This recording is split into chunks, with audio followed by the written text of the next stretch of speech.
This was a great conversation with Kali Fontanilla. She was a school teacher for 15 years. She found out what was going on behind the scenes with the curriculum around certain agendas, and she had to make a stand. She had to say something, and it cost her some friends and families and a move out of the state. And now she is a voice on social media. She's been on Dr. Phil's show. She's been on many big podcasts, Fox News. I was lucky to have her on the podcast. But she did, at some point in this, we read out of a book that it's in some of the school libraries, and it may be uncomfortable if you have kids in the car. So with that being said, I really hope you enjoy this conversation. And I will add, remember, if you think it would be uncomfortable to listen to this with your child, you have to start asking, why is it in the libraries to begin with? Welcome to Of, By, and For the People. These are conversations centered around the American experiment and headlines. Hosted by Clint Powell, small business owner and podcaster, Eric Buchanan, who is a disability attorney who helps people all across the United States, buchanandisability.com. He served 5 years as a naval aviator, and he went to Washington and Lee Law School, paying special attention to constitutional law. Also hosted by Matthew Durham, who manages a research grant with the University of Tennessee at Chattanooga that studies how people's worldview and faith changes over time. He also has an undergraduate degree from UTC in philosophy and his master's in psychology. He spent 8 years in cancer research and is a current homesteader. Now, with all that being said, let's get into it. Of, by, and for the people. I ran across this guest on Instagram about 6 or 7 months ago, maybe longer, but I'm going to unmute her right now, and her name's on the screen. Kali Fontanilla. How are you doing, Kali, today? 3, 2, 1. I am doing well, doing well. Can I get the most nervous part of this whole thing over with for me? Sure. Did I say your name correctly? Yeah. I feel my job is say it again. Say it again. No, don't make me mess up now. So that's just not fair. Kali Fontanilla. Yeah, that is very rare that someone can get my first and last name correctly pronounced. I'm going to give you, you're a school teacher, former school teacher. Yes. You'll appreciate this. You're an educator, Uh-huh. right? I have spelled it out phonically, so I did not mess it up. That's nice. I used to do that for my students. I had that up on my whiteboard. I don't appreciate Matthew Durham laughing like that. It really frustrates me. Okay, so you went, and I'm going to say this correctly, and this is your platform. You interject anytime you hear us going down the wrong road. Sure. But you were a teacher for 12, 15 years? 15 years. 15 years. Yeah, pretty much my whole adult life. I say 15 years, but I started teaching at 18. I was in junior college, and I was a reading tutor in a 3rd grade class. Wow. But 15 officially. 15 official years. And now you are, I think you've got some stuff going on around education, but you're really, the way I ran across you is you've become, and I said this to you before we went live, kind of representing the common people's conversation out here. We say things, and then we hear people that come from amongst us saying the same things. And we're like, finally, somebody has got the guts to stand up and say it. First of all, tell everybody that story real quick, because I know they can go find it on PragerU and other places. But tell everybody how you went from a teacher to where you're at now, and how do you describe yourself? Right, like, what are you doing now? How would you describe what you do? And then me and Matthew have a bunch of questions. Sure. Well, it started while I was teaching online. I had to teach online as a public school teacher in California. They shut down our schools for a year and 2 months. And I was a very happy teacher. I loved what I did. I taught the English learners, the kids from other countries, mainly Mexico, coming in and coming to our country for a better life. And I started seeing some lessons that my district was sending me about Black Lives Matter and stuff for Women's History Month, which was concerning. It wasn't really women's history. It's more like leftist women's history. And I started seeing these lessons, and then the Black Lives Matter riots started happening. And I noticed that a lot of people were too afraid to speak up about it. And even though I was a public school teacher, I decided, you know what, I need to speak up and warn America about this movement. And so I just started writing on Facebook. I didn't show my face because at the time I was still a public school teacher. I had my name as Kali F, so that my last name wasn't up there. And I was still afraid of losing my job. You know, I think where a lot of people are very concerned about their livelihood, and that's part of the reason why they don't speak up. So I started just writing on Facebook condemning Black Lives Matter, and then I had a private account. People shared my posts, and a lot of my friends and family were angry with me, but the rest is history. Ever since then, I've been speaking up, and eventually decided to resign from my district. I was getting I came out as my full name on social media, and I started getting death threats, and I started getting people contacting the district to try and get me fired. And also my district was adopting policies about gender and gender identity that were very concerning. 3 years ago, I did a video about that. And now it's becoming nationwide, where they're hiding gender pronoun changes from parents. And I started speaking up about that 3 years ago, because my district adopted a policy about that. Decided to resign, moved to Florida, and opened my own school. And I also am very outspoken online. I did not know you. I mean, I think I knew you opened your own school, but congratulations on that. Oh, thank you. Yeah, I Yeah. don't share it enough. I really am not a businesswoman. I'm a teacher. So I'm learning that other side of things, especially with getting a following. That's also a learning curve for me. Yeah. But no matter what, I feel incredibly blessed. I want to tell America that you need to speak up. If you're feeling convicted to speak up, that's not from you, that's from God. And you should do something and speak up, because you're going to get blessed on the other side. It's not easy, and it's scary at first, but I think we Yeah. need every voice in this fight right now. Well, we talk about this a lot of times on the podcast. I think it's this proxy cultural war. They go after things, but in reality, they're going after community and families. That's Yes. if they can wedge themselves into that place and pull it apart, then the other stuff kind of just is down the road consequences of that, right? They know that if they can get moms and dads and kids and churches and neighborhoods, or they can get us tore apart, then just years will take care of that. Time will take care of pulling this apart. I have a question, and Matthew has permission to stick his hand up at any point in time, like a classroom, and jump in, because I've got like 3 pages here. I'm really curious about this. You're one of the few teachers, and I know there's more out there, that have actually stepped out from the shadows. I have a bunch of personal friends that are teachers. I love teachers. We got to do this crazy thing in America now with disclaim everything. I love cops. There's bad people, good people. How is it behind the scenes? Are there other teachers that you run into all the time that said what you say, like, I'm afraid I'm losing my job, but you keep doing what you do? It's that unsilent current underneath the calm waters. Do you find that a lot? I get contacted from teachers daily, and mainly it's teachers that want to leave the profession. So these are teachers that feel like their hands are tied. They are no longer enjoying being a teacher. And that's not just with what's going on with the left and all of the politics that they're forcing, but that's just dealing with the kids. And I will say, I'm a public school teacher for 15 years. The last 5 years, I saw a shift in our nation's children, and a lot more emotional disturbances in our kids, and I saw a lot more trouble, a lot harder to deal with parents as well. And I think teachers, especially those on the right, are just tired of being in the classroom. And so I'm getting contacted by teachers a lot, just wanting to leave the profession, not stay. And they're asking me what I did to leave. Okay, I'll say something. You can tell me if it's true or not. I Sure. think that's a parent's fault. I think us as parents are expecting the schools, Matthew, we talk about this, right? Expecting government to do things the government's not designed to do. Schools are not designed to raise our kids. No, but yeah, you're right about that. Parents, they've become a little bit spoiled in the fact that they have a guaranteed spot to drop off their kids for 7 hours a day. That's right. And now there's a whole homeschool movement that's happening, and people are kind of getting unconditioned from it and being like, wow, why was I giving government schools the best time of my child's life?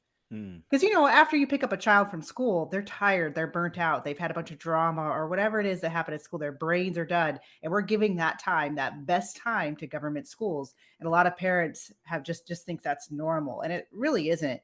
And the environment is not normal. Putting kids together all in one room of all the same age and having one authority figure is a very unnatural environment. So when parents are concerned about their homeschool child not being socialized by pulling them out of these government schools, you don't need to be concerned about that. In fact, your child is getting a kind of a false view of what the real world is like going to school like that. So yeah, I do think that parents have been a little bit programmed into thinking that that's the normal thing to do, is just to send your kid to government schools. And a lot of it has to do with the fact that we went to government schools growing up, and we didn't really have a lot of trouble with that.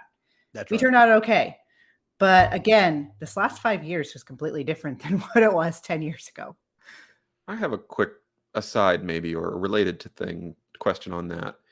I agree that parents certainly share a huge percentage of the raising the child responsibility piece. But I do wonder if you've seen anything in the schools that is making things worse for kids, in the sense of making them more resentful, more angry, more inclined to see the negative in each other and in life, sort of ramping up that natural tendency that a lot of children have to pit the world into oppressors and oppressed, and think of themselves perpetually as oppressed, and becoming more angry and resentful as a consequence. Does that make sense? Yeah, well, that's the critical race theory debate.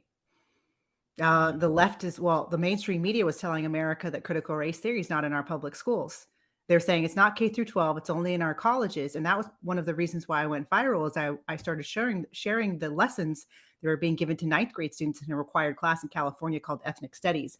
In the class, they learned about intersectionality, where kids are supposed to count their oppression. They're shown a chart where they have power, privilege, oppressed, and they have all these different identities. And of course, in the middle, it's Christian white male is in the place of privilege.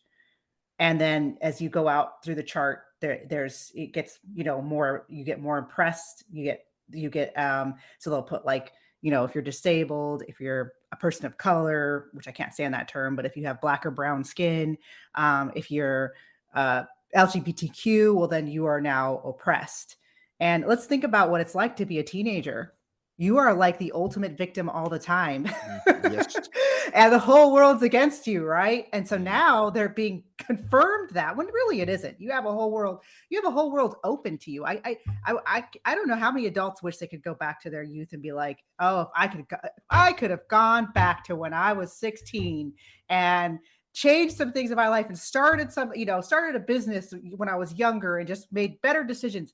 But instead, these kids are being told that they are oppressed or that they're privileged. And this is happening sanctioned by government schools, by teachers and curriculums and in curricula. And like, that is some of the lessons that I exposed were these teaching about white privilege. I mean, that was in these actual slides that I was able to show to America. Hey, this is really happening. Yeah, it frustrated me a little bit when Florida got nailed about their curriculum and it was sent back. And the media has a great way of spinning things to fit their narrative, and it's one of the things I hear from my friends who are on the left, and is that that's not really happening. That's gaslighting by the right, the extreme right. And I know it's not true. Just so you know, Matthew and I just did a whole podcast a couple weeks ago on CRT, and Matthew has studied that kind of extensively. So when he knew you were coming on, that's in his wheelhouse. Yeah, Marxian theory, all of that. Yeah. Is right up his alley. And I'm surprised that more people aren't upset when they find out it's being done in a subtle way. I just wrote down some stuff. I just went and kind of watched a couple of your videos. The things that are being snuck into our kids' curriculum around gender and the perspectives of police and socialism and capitalism, I don't remember that. I'm old. I've raised 3 kids. All 3 of my kids are adults. And so telling a 15-year-old that the world's against you, he doesn't or she doesn't need any help thinking that. They already think Exactly. they slam their door when they don't get the meal they want. Yes. So I was just surprised to find out all the things that are being slid into the curriculum and how many people just want to stick their head in the sand and not admit it. Well, it's also an attempt to separate children from their parents. So, children already naturally, when they hit the teen years, they start rebelling against their parents. Well, this just has them latch on to the adults at the school campus. And that's where we're seeing these policies where teachers are supposed to hide pronoun changes from parents. And that's not just a rumor. That is official position of the NEA, which has 3 million members, teachers. They were given a kit on how to deal with LGBTQ students and trans students and students that are changing their gender identity. And in that kit, it was advised the teachers ask the students permission before sharing the pronoun change with parents. And if the student says no, then you're supposed to follow the advice, what the student demands, and hide that pronoun change from the parent. So again, this is just an attempt to separate children from the loving, caring concern of a parent and put them into the caring concern of our government, which we already know is not that caring. Well, and it also brings to light these, these separate things that they act like they don't say. When our president or other leaders says things like they're our kids, and they're not their kids. Mm-hmm. And I can tell you right now, just flashback, because I'm older than both of you by quite a bit. I'm closer to 56 than 55. And I'll tell you right now, in the 70s or 80s, if this had started happening, there would have been more angry moms down at that school than you could have shaken a stick at. I don't understand why there's not more outrage. I understand dads, I get our role in this, but my mom, who is about the best Christian woman I've ever met in my life and will pray for you if she doesn't know you, she would have been tearing somebody up at the schoolhouse if she thought you were trying to pull me away from the family. That is crazy. Well, we've all been desensitized. It started in the 90s. They started doing these rainbow clubs. So they were after school clubs. I remember all of the urban schools had them because I started substitute teaching in the early 2000s. And all of the urban schools, the schools in the inner cities, they all had these rainbow clubs where kids were meeting after school with a teacher advisor about their sexual identity and gender and sexual orientation and gender identity. I always get those confused. They're like put them all together, but they're actually completely separate. I don't know why they just lump them all together, but yeah. So these teachers, what are they meeting about? This is the early 2000s. And then it's to the point where at least the last 15 years, mid 2000s until now, every school has that. Every school, high school in America usually has an LGBTQ club now, where the kids are meeting after school to discuss their sexuality with advisors, and they're doing activities and all that kind of stuff. And we just let that happen. We were okay with it. And I don't remember any protests from parents about that. And if you think about it, that's actually really weird that we're allowing stranger adults to have conversations about sexual identity and gender orientation. See, there we go. Sexual orientation and gender identity with kids. You wouldn't do that if you sent your teenager to a neighbor's house. Let's say they're going to go over to neighbor's house and hang out, and that teenager comes back and is like, yeah, they were talking to me about being, non-binary and how to use a strap on. I mean, that's literally what's happening in these. Would you be okay with that? I think any parent in America that's halfway cares about their child would be upset and call the cops.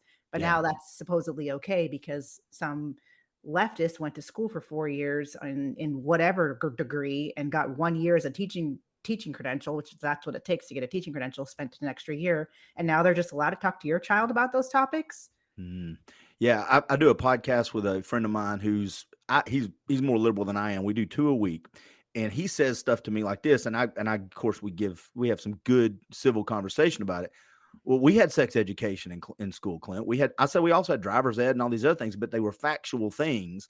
And a lot of times classes were broken up into, they'd split them up into male and female when I was growing up, and they can't do that now. No.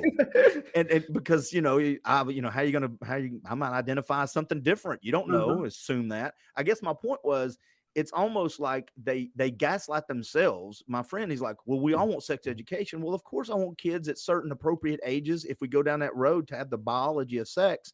But that's not what they're doing. They're hiding. That's a bumper sticker they hide behind to shield themselves from accountability. I see it. Yeah, I just did a whole video about the book Gender Queer. Have you guys heard of that book? Yeah, that's a Matthew. That's a. I'll shut up, Matthew. So what are your thoughts on that? Well, I've read a decent amount of queer theory. Okay. So I'm and CRT and all of the critical theories I've been paying attention to for since probably about 2016 is when I first started noticing it. The objective is, as far as I understand it, and you can tell me that whether you saw this popping up with other teachers and curricula in your experience too, that the objective was to destabilize identities, children's identities, to get them to constantly criticize themselves and others, very much in the way that someone in a thought reform prison in Maoist China would be Huh. constantly pressured to rethink everything about themselves and to adopt the people's perspective, which is to say the government's perspective, which of course has to be perfect always. So whatever happens to be the dominant ideological commitments of the moment is what you have to adopt. So right now I'm going a little far afield, but obviously right now it's supporting the infinite genders. It's supporting simultaneously the non-infinite race classifications, that there's only a few and that they Right. can't be changed, right? So you can't be a Rachel Dolezal. That doesn't make sense. But you can change from a man to a woman. That makes sense within the Y'all current. are both smarter than me because neither one of those makes sense to me. Yeah. I don't think any of this makes sense at all, and I think that's the purpose, Matthew. And it's to confuse kids. And you've spent more time in the classroom, maybe other than Matthew. Kids are their hormones and stuff are so confused anyway. They don't They need help. change so quickly too. I taught middle school for the majority of my career, high school and middle school.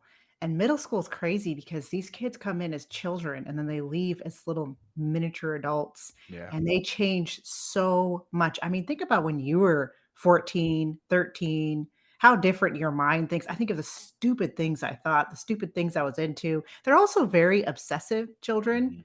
They can idolize things really easily. So they'll idolize, you go on TikTok and there's all of these like non-binary people and gender fluid people, and they have millions of followers because TikTok pushes this stuff. Mhm. And you look at the comments, and it's all these young kids just idolizing these people. And that's the other thing about young people is that they're looking for mentors, they're looking for people to look up to, and the left is very good at bringing that in and having these idols and these mentors for these young people that really spin them out and put them in a bad path for life. Well, they're cool, right? Exactly. They wrap themselves, and I go all the way back to when Bill Clinton played the saxophone on late night TV. The cool. If you can be a cool politician, all of a sudden you get those young people listening to you, and that they've tried to. Charles Barkley said it, 20, 30 years ago. We are not role models as far as athletes go, and somehow parents lost the grip on that a little bit. And plus, and just in being honest, and just human nature, kids. I've raised, like I said, 3 teenagers. They go through a stage where even in a perfect world, they stop liking their parents for a while. Why? Because you represent authority. Hmm. And so they're turning to somebody, and Hmm. now they're turning to people that have a message that I think a lot of times is intentionally evil. Hmm. I think good-hearted, and we talk about this too. Let me get your input on this. We talk about this all the time on the podcast. I think a lot of times the word like kindness, right? Be kind, Christian, whatever you want to put it. They use that as a cudgel. They want you to act and to be accepting and all of these things. When in reality, I think good people want to be kind, but I think there's a group of people behind them using that to get exactly what they want in a very nefarious way. Yes, I agree with you on that as well. And that's part of the reason why I make a lot of sense to myself right now, because I was always the person that wasn't ever, if you were to describe me as a young person and as a Mhm. teacher, even, I would never get described as the nice teacher or that I was very good at what I did. Right. I was patient, fun, strict, but I wasn't that like warm, fuzzy teacher that you're going to go, crying to about something. Same with being a Christian. I always thought I was like, oh, I'm not really the most warm, fuzzy Christian. I'm just not that kind of person. And now I look back at that, I'm like, okay, there's a reason why God made me this way, to be kind of just very, this is right, this is wrong, very outspoken. I will raise my hand when something is not okay. I will be very hard on myself as well. And I think there's a place for that now. I Mhm. think that we've been too nice for far too long, and that's where we ended up. That's why we're here. That's why we had these clubs after school, because we were just like, well, they need a place to. And instead of really thinking about this and saying, you know what, this is wrong. And Yeah. this does not belong in our schools. Our schools are supposed to teach our kids how to read, write, make sure they're functioning citizens for society in the future. But doesn't if they're not supposed to teach our children about exploring their gender and sexual orientation. I'm going to ask you a few true and false things here in a second on a Sure. video I saw, but I saw a great quote the other day, and it's talking about being a good man, but we'll put good person in this Mhm. because I don't think it's limited to that. But it's a guy talking to other men, so it made sense in the video. But he said, "Don't be a nice guy, be a good man." I don't know if you've seen that video, but it's Mm. actually really good. He goes, when you are confronted with something that goes against your principles and you know is core wrong, that's time to be a good man. You can be a good man in a nice way, but being a nice guy comes to be, ends up being a doormat. And I'm like, man, don't be a nice guy, but be a good man. I like that concept of, And that's what yeah, I want to go back to the book Gender Queer real quick yeah. because I think that's kind of where we need to make sure that we're being a little more the good man thing. We need people to step in because this book is actually still in some of our schools today. It's in Maine, it's in our Chicago schools, it's in schools in New York. And if you look at the book, I read it because I happened to get a free copy at a those little like free lending libraries that you find in neighborhoods. Hmm. And the left is telling America that we're taking it out of context. Well, I actually read the whole book, and the page that's gone viral is what looks like two men having oral sex. And it's not really that. It's actually two girls, and one's with a strap on with a dildo giving oral sex to the other girl. And the story is an autobiography. So it's not even a fiction. It's not even fiction. This is autobiography. And that in itself is already, you know, when the kids are reading it, they're like, this is true. This really happened. This girl's really having these fantasies. And it's all about how she wishes that she had a penis. And there's images in it where puts a sock in her pants, and that's how she gets off, is by pretending that she has a penis and that she's handling her penis. She's addicted to gay porn, and that's what she's into. And she always wishes that she was a man. And that's what led to the strap on page.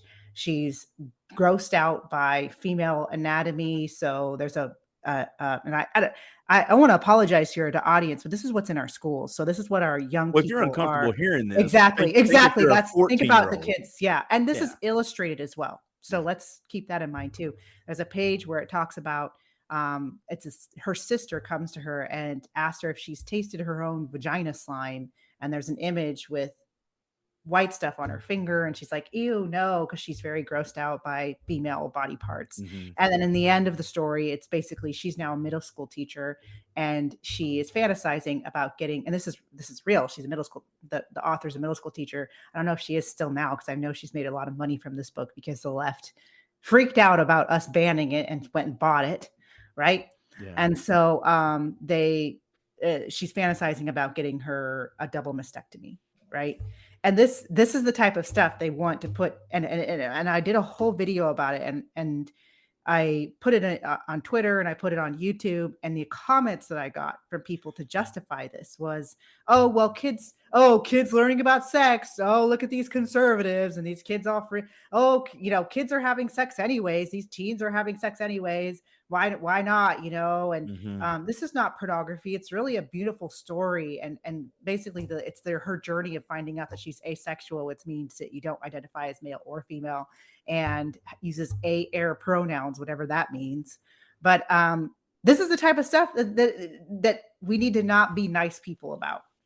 This is currently in our libraries, on high school campuses. It shouldn't even be there in the first place. We shouldn't even have to ban this. We don't expose our children to this type of content for a reason. Yes, maybe some kids get access to stuff when they're young. That's actually not a good thing. Right. When children lose their innocence, I mean, that is this, and this is losing their innocence further. I remember when I was growing up, there were certain things I didn't know about, and then I started learning about more stuff, and more stuff, and more stuff, and I was like, like I kind of want to go backwards to just not knowing all of this, right? Right. And we want our children to be innocent. We want our children to be kids for as long as they can, even when they're 14 and 13. They don't need to learn about strap-ons and dildos and all of that, and that's what the left is okay with. Well, and that's what I guess the a couple things. And Matthew, if you want to add something after this, that's fine. The innocence of children is the biggest thing for me. That to me is something that I think is intentional. I don't get it. The comments that I get this too, is, well, they're having sex. Well, you remember when you were young, you were curious too. And I'm like, yeah, but I never went to my school library to go figure that out. And I was 15 or 16. And just because you did it doesn't make it right. And if that's the case, why do we have rules around drinking? I mean, kids drink anyway, right? I mean, if that's going to be the thing, oh, well, kids are going to be kids. That doesn't mean parents and leaders aren't supposed to put boundaries up. As a matter of fact, that's what pulls kids back into living a good life, is the fact that there was something there when their brain was screaming to go this way. There was people like you and Matthew, who's a father, and me going, hey, no, that's not what we're supposed to do. And let's think about that argument too, because when we were kids, 13, 14, were we curious about non-binary and air pronouns? Or was it something we didn't even think of that didn't even exist I in didn't our know that mind? existed. Gender fluid, It didn't exist. gender Thank you, Matthew. non-conforming, gender non-conforming, furries, kids that are identifying as wolf self, demon self, all of this stuff that's Tree the last self. 5 years. Yes, two-spirit. None of that was around I don't know. then. I It got wasn't even spanked as a kid. I saw two spirits sometimes when my dad got a hold of me, but That's mean, funny. that was a Yeah, different spirit. yeah. Yeah. But anyways, that argument doesn't stand because this stuff is new. Mhm. They're coming up with a new gender every single day, and they're basically feeding into people's mental illness. That's it. And it's we always are going to have mentally ill people. That's just kind of part of society, but they're now feeding mental illness and making it grow. Well, and Matthew, to you, but to me, I'll say this: kindness is saying hard truths. I mean, you've got a family, Collie. You sometimes say the hard things to people you love the most, and sometimes I don't think it's loving your kid just to say, "Well, if you feel that way, it's okay." That's not kindness. Mm-mm. That's actually, I think, a form of neglect and abuse on every topic. Matthew, you wanted to say something, sir? Sorry about that. Yeah. Number one, compassion is not always the right response to a child. Sometimes you do have to lay down what the requirements are, and you have to stick to them. Yeah. And you can't just sit there and be, lovey, fluffy, warm, kind. Any parent who has not driven their child into psychopathology knows that deeply and intuitively, that you create a terrible, terrible child if you are only compassionate. Two, All of the greatest go ahead. Oh, I was going to say all of the greatest athletes, usually especially like the Tiger Woods or the Venus and Serena Williams and the Steph Currys, especially African American kids, what's behind their careers is a father that pushed them. Shaquille O'Neal's dad called his brother, who was his Yes. bodyguard, during games and said, "Put him on the phone." Yes, exactly.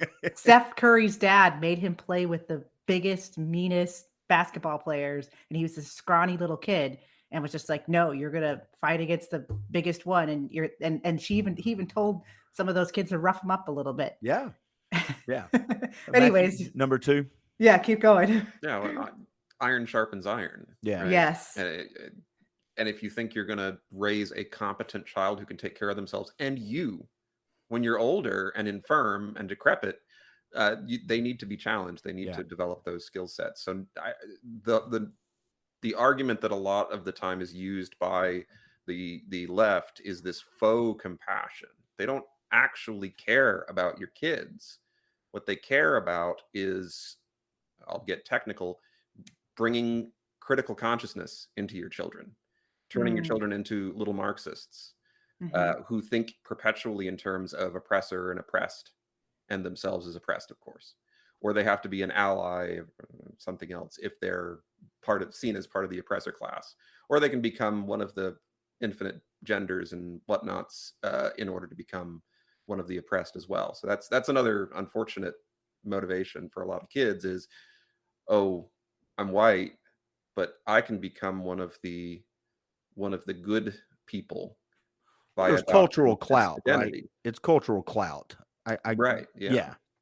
Well, that's what I said. I have a meme, or I have a post that I made where it was a bunch of white guys winning, triathlons as women and winning bike races and all of this. I'm like, this is how you get the left to cheer for white men. It's just slap on a wig, put on some lipstick, and compete as a woman. And all of a sudden, you're going to be cheered on by the left. I hate to keep you longer. Do you have 10 more minutes for us? Sure. Because I want Yeah. to ask you a question about that. Matthew, did I interrupt your train of thought, or are you okay? No, I have one other question, but go right ahead. No, you go, man. You have the floor. I can remember mine, I think. Maybe I'll write it down. Look, pen right here. I'm just wondering, Kali, when you were seeing some of these new courses being implemented, was there a change in your students? Did you see anything in your students that you would have thought of as being sort of a negative consequence of this training that they were receiving?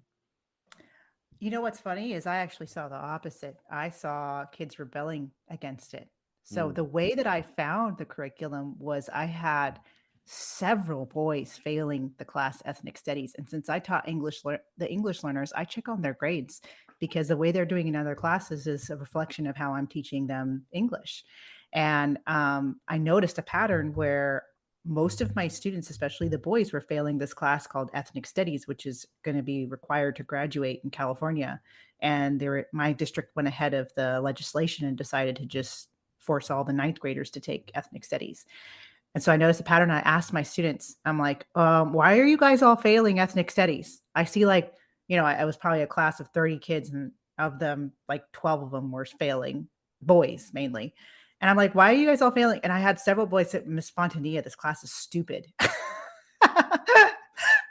Wow. And they were over it. So these are very traditional Mexican kids. English, I was kind of sheltered from a lot. I never had a student that was non-binary. I rarely had gay or lesbian students. If they did, they weren't super flamboyant about it or whatever, because I had students that were coming from traditional families, very, again, these kids are only been in this country for 3 years, 4 years max for my students.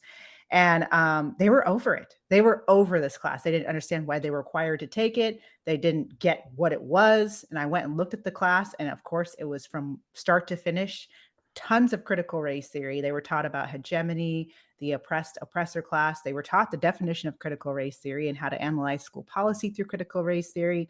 They had a Black Lives Matter lesson. They were taught about the indigenous and colonization and all of, definitely painting a story and a lens for these kids. And they were over it. And that's actually a lot. I'm seeing that a lot in Gen Z. I'm seeing a lot of rebellion. Good. So the kids that I'm meeting that are over this stuff are really strong. They're not going to flip flop. They've seen how bad it is. They've seen how it's being forced on them, and they're rebelling against it. Do you see, though, it being, do you see, as you see the pushback against that agenda rising, do you also see a sense of rebirth of patriotism? Because my problem is, I'm okay with us saying, let's stop doing that. But I say this, and Matthew's tired of it. Progressive is great if you're progressing in the wrong way. Conserving is great as long as you're conserving the right things, right? Those two words in themselves mean nothing unless you talk about what you're bringing with you and where you're going. And some of the stuff from the past, just because it's old, doesn't make it bad. And I like the patriotism. I wouldn't tell my friend Matthew Durham to have a bad self-image, or my church, or my son. Why would I want my country to have a bad self-image? Do you see them getting a little more patriotic at all? Yes, the kids that are fighting back against it and rebelling against it now, to counter that, the students that weren't in my class, these are the kids that I because I taught the English learners, I didn't really get a lot of exposure to the born in the U.S. I mean, they're privileged in the sense that they were born in the U.S. Mm-hmm. My school was a brand new campus, gorgeous 2-story campus, looked like a country club, right? And the ones that are getting really into this stuff, they are very radical and scary. And I've had some of them contact me, the students that I know of teachers that have had their students go after them for Instagram posts. And they really think they're doing like some sort of righteous work by going after conservatives. And there's a lot of this, they're activists. They're activist kids. They've been, and they're very extreme, very extreme.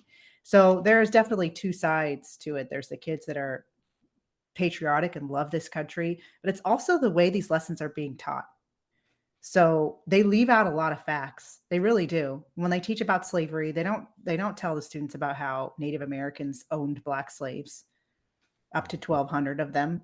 They don't tell the students about the Black slave owners. They don't tell them about the free Blacks. They don't tell them about the Quakers that were white and were thrown in prison for helping the Underground Railroad.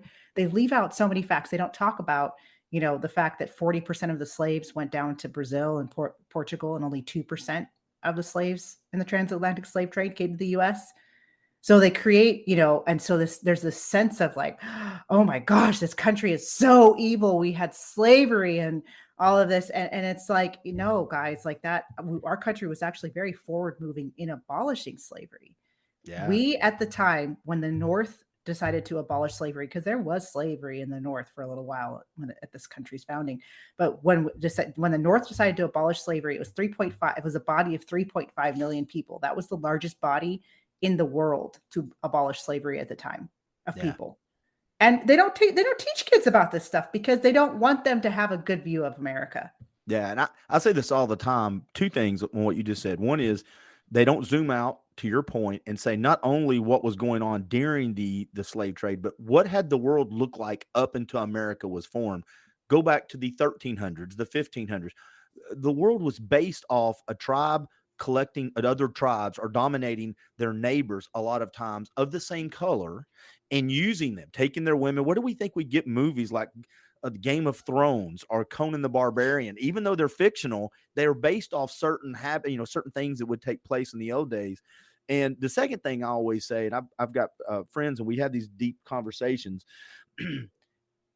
history in school can't teach everything either. Mm-mm. I mean, they'll point to one fact. Well, we don't learn that. I'm like, well, that's why you have libraries and parents and communities and stories handed down from generation to generation.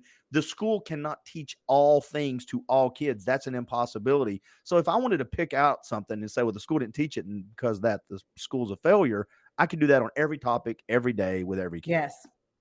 There's not enough time in the day to teach a kid about everything. Yes.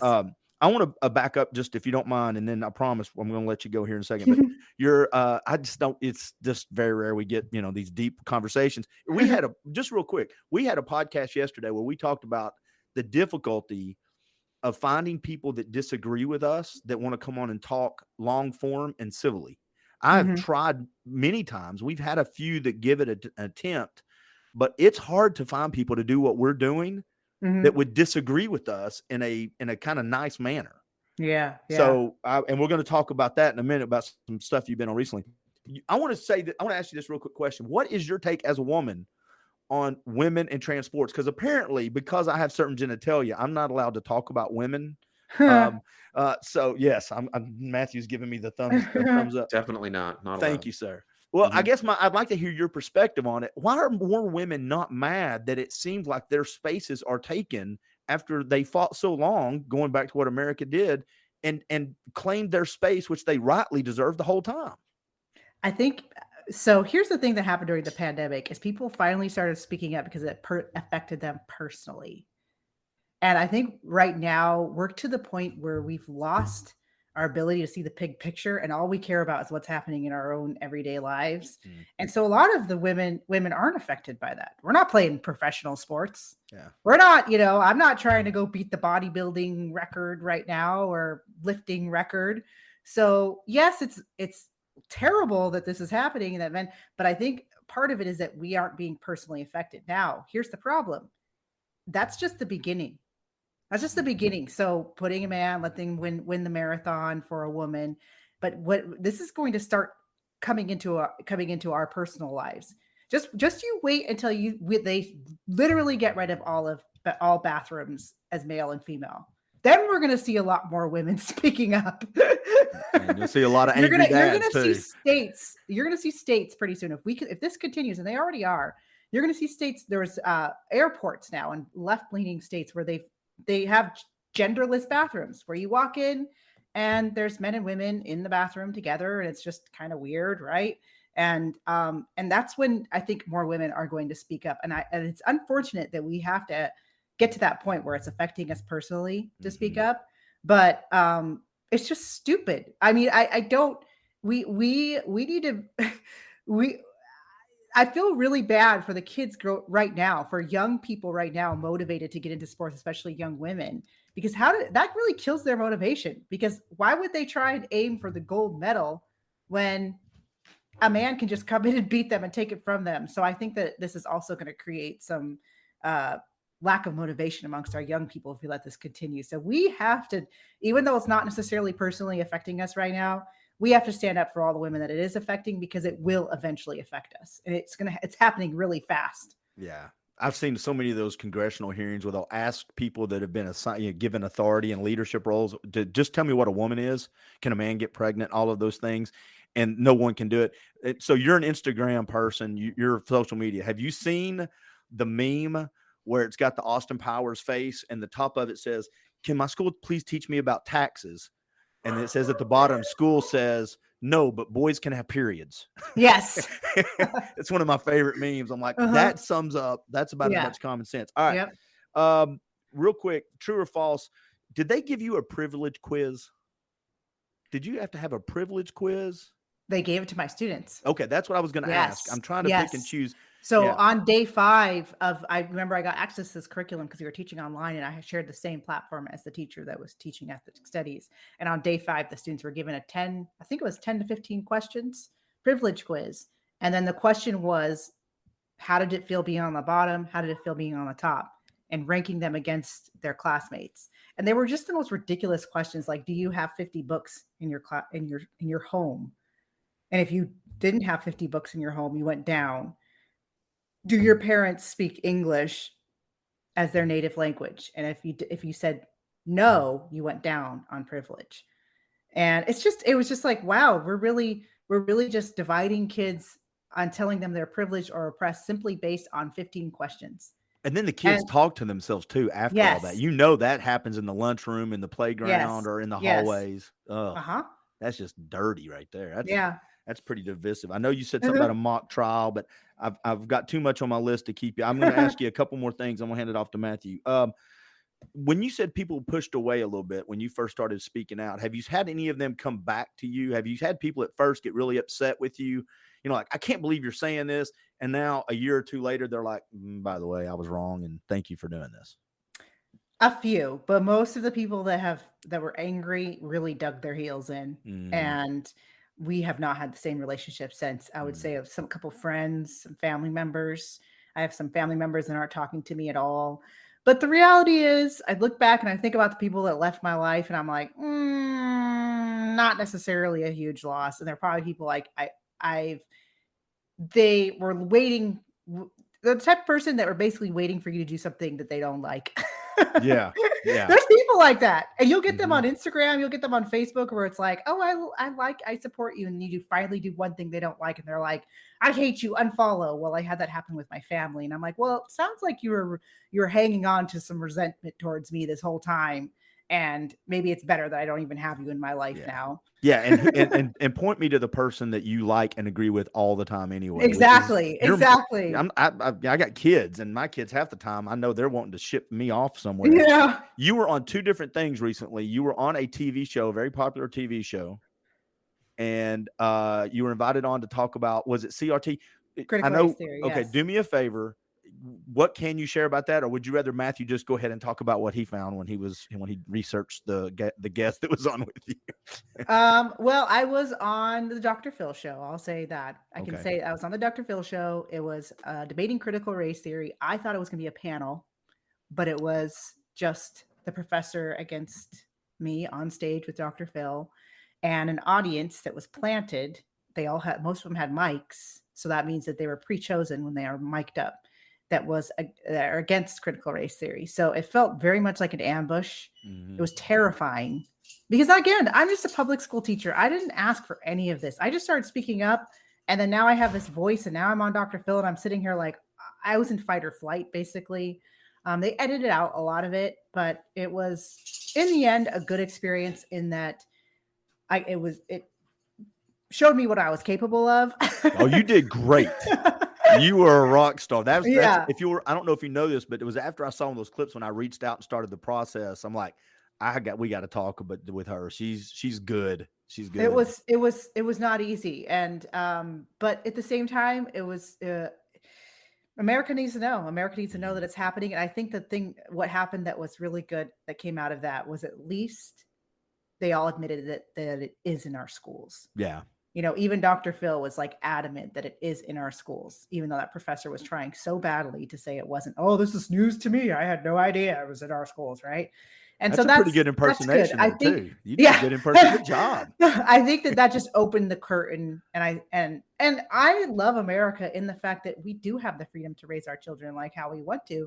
So if you want to teach your child critical race theory, go for it, have fun, right? Mhm. But there's some parents that don't want that.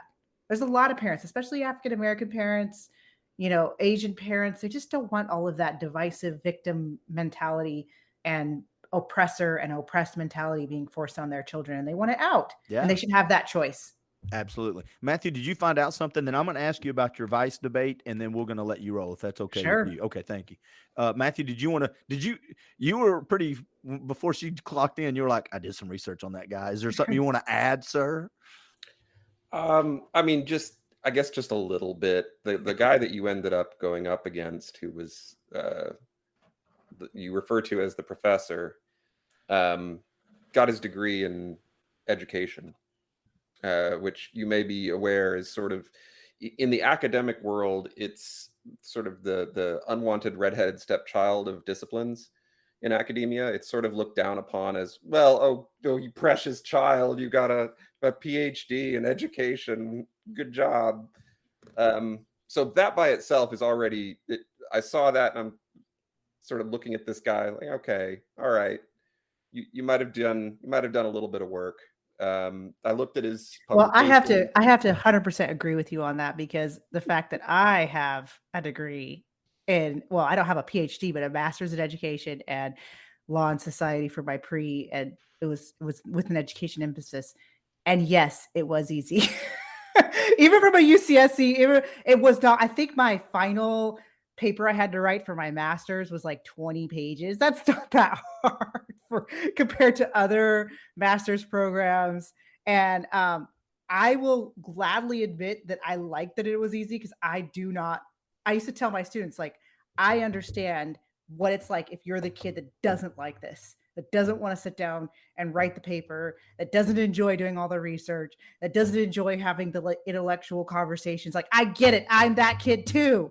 And you can still do it. But I did choose a degree that was attainable and wouldn't drive me crazy. And that was I have a education. bachelor's degree in communications, and Yeah. I look back on it, and I don't know how I graduated, because Exactly. I hate school. Yeah, exactly. I hated school. I mean, like, I was the guy that the teachers would all go, Yeah, Clint, me you're too. making C's, And but you that's can make A's. I'm like, I yeah, don't want that's to make exactly A's. how I was as a student, and I knew how to teach you. Yes. Not all teachers, because most teachers are like the intellectual, Yeah. real, like, they were always the A student. And I was like, no, I know how to reach the kid that doesn't like being here, because I get it. Yeah. I get it. God bless you for teaching But people yes, like me. I have to agree with you on that.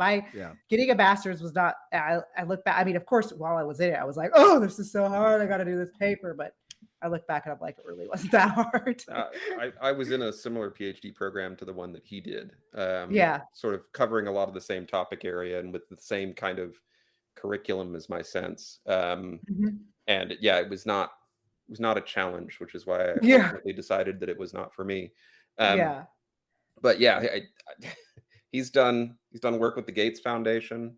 Just a little Of course. aside there, of course. But the thing that struck me the most about him was he's very well versed in the technical name for it is the Motte Bailey, where you attempt to turn every criticism of your position as into something else, as though they're attacking something obvious. Like, you just don't want to.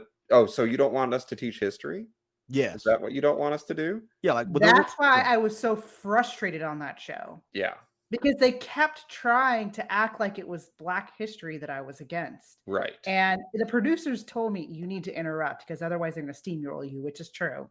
And I'm glad that I was given that advice, because that's what they kept doing. They kept acting like I was against the teaching of slavery. And I mean, there may be a few fringe right-wing extremists, like true right-wing extremists, even though we're all called right-wing extremists now. If you're just believe that there's two genders, you're a right-wing extremist or whatever. But there are a few fringe maybe out there that are like against the teaching of slavery or something like that. But that's not my position. And they kept trying to go back to this, and he kept trying to say, oh, they don't want to teach the hard parts of our history. And didn't the host actually ask the audience if any of them had not been taught history in school? Yeah. And everyone but one obvious critical race in Chicago. She said in Chicago. I'm like, well, that's not our fault. Chicago's been run by the left for years. Well, we say this all the time. If you start labeling everything racist or some sort of phobia, then it's hard to find the real racist and the real evil amongst us, right? They hide. If everybody's something, then nobody's anything. Yes. And it's very difficult. Matthew, I'm going to hijack it a little bit and let her tell us about her visit on the Vice debate. Was it a Vice debate, a Vice podcast that you were just on? Tell me about that experience, because you said it was a pretty positive one for you. Well, if you look at the debate, I am super heavily edited. There's a teacher there who had a full makeup on, and we were actually the ones going back and forth the most. And they edited me out a lot, and they let the teacher with the makeup on have his full statements. But in the end, it was a good conversation. We got along really well.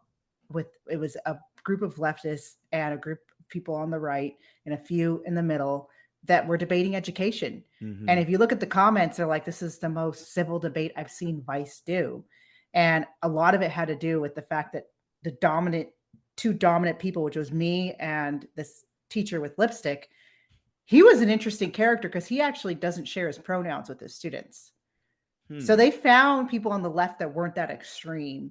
And we kind of controlled it, and it kept the rest of the audience kind of like, if there's the guy in lipstick saying he's not sharing his pronouns, it kind of kept the other leftists, calm down, because oh, wow. Okay. Well, I guess I can't be the extreme one in here if the guy in lipstick is saying that he's not sharing. What a crazy world we live in, though. Yeah. Would you have ever thought 20 years ago, you would have said this?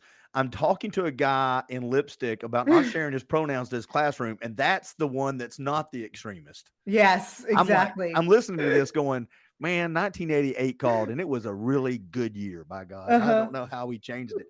I wonder real quick, the editing, was there something that you wish they had left in that you didn't get, that didn't get out at that time when you look back at it? Yeah, the main thing I wish they put in is the first of all, they edited me between statements. They took out, because I talked about sex ed, and I said sex ed should be banned nationwide right now. But what I said was, the way it is being taught right now, we need to go back to the books and redo it. We can't, what's happening right now, pleasure-based sex ed, bringing in Planned Parenthood, which is what my district does. We contracted out, my former district would contract Planned Parenthood to come in and teach sex ed. That needs to be revisited, right? Or giving it to fifth graders. I think that's too young. Yes, there's a chance that there are a few fifth graders that are sexually active. Those kids need help. Yeah. They don't need to be told how to have sex. They need help. A child that young shouldn't be having sex. They need help. That right? I agree 100%. So anyways, I said in it, they say, oh, she said ban sex ed, because they took out all of that previous part. So a lot of people in the comments were like, wow, look, conservatives just want to ban sex ed. But the main thing that they edited out that I was upset about was there was a teacher there, a trans teacher, and she talked about, well, she's a she that wants to be a he. She talked about how she claims her white privilege to her students. And she tells that at the beginning of the school year. And then I had a really good conversation with her about how basically you're taking away from individual stories. How, there's some kids that have had total abuse in their lives and they're white. And you're telling that child that she has privilege, even though she's experienced every type of abuse that possible. I mean, there was a viral video of a young white girl, foster child, who was found in a trailer covered in fleas and sexually molested. And now she's being told she has white privilege. And I shared about this in the panel, and the teacher looked at me and was like, I never thought of it that way. And really, she had kind of like a change of heart moment, and they edited that out. Wow. And you know what? It's back to what you're saying. Lived experiences seem to only matter to the narrative sometimes, right? It's what do you look like? Then we give your lived experience credence. Clint looks different, so he doesn't really get his lived experience is probably not that big of a deal. And so, yeah, that's interesting. I would like to end this with two things. Matthew, I want to make sure that you get to ask any question you wanted to ask. And then also going to give you the floor at the end to make sure if there's any place you want people to go, if there's a website or about your school, because once I get this shared, I'll reshare it over the next 30 days and it'll build in listenership. Matthew, you got anything you want to add, buddy? You got any questions that you didn't get to ask or we want to ask? Yeah, I suppose a quick comment on what something that you both just alluded to, and Clint, you said directly that this notion of lived experience and which ones are accepted and which ones aren't. That's actually addressed at a very deep and technical level in the critical race theory literature. That they have effectively, it's a list of acceptable ideas that you can have. And they would use the term authentic, right? That there's an authentic experience of being oppressed. And if you don't hold those, if you don't have those experiences, or you don't have those conclusions, then you are not an authentic representative of your group. Wow. Well, it's kind of like model minority too. They came out with that, where, because Asians and Indian Americans, people from India, actually have higher incomes than white Americans right now by far. Yeah. Nigerian Americans. But they're, exactly. Somali Americans. Their excuses, they're model minorities, and they're actually conforming to white supremacy, and that's why they're able to. This is how you get Larry Elder as the black face of white supremacy. Yeah, too. exactly. I mean, at some point in time, hopefully we start seeing through the BS that they're throwing us. But I think, to your point, and I want to say this and give you the floor, I appreciate what you're doing. I know it's not been comfortable for you. It's probably not been comfortable for your family.